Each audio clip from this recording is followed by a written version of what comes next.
গ্রেফতারির পর পুলিশের গাড়িতে তোলার মুহূর্তে এভাবেই ক্ষোভ প্রকাশ করেন আলোচিত টিকটকার প্রিন্স মামুন। ভাই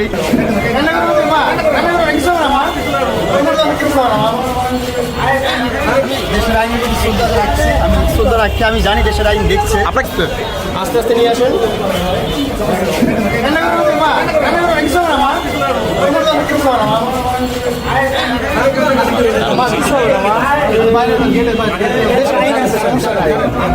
ন্যায্য বিচার পাবো, সমস্যা নাই। কান্না করো, তুমি কান্না করো।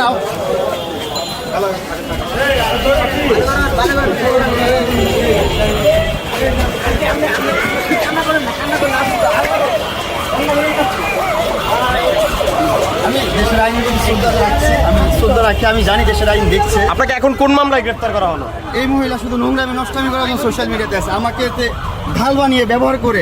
সাংবাদিকদের প্রশ্নের জবাবে তাকে কোন মামলায় গ্রেফতার করা হয়েছে সে বিষয়ে জানান মামুন।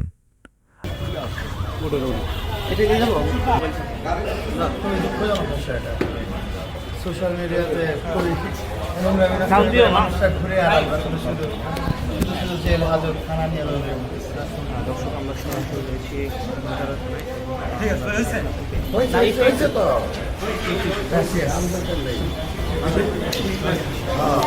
মন্ডল আপনাকে কেন গ্রেফতার করা হলো? কোন মামলায় আপনাকে গ্রেফতার করা হয়েছে? মামলা করেছে, যেটা হচ্ছে আমি হুমকি ধামকি দিয়েছি, আমি কখনো তাকে ফোনও দিই না, কখনো একটা। মামলার তদন্ত শেষে আসল সত্য বেরিয়ে আসবে এমনটাই প্রত্যাশা করছেন প্রিন্স মামুন ও তার পরিবার।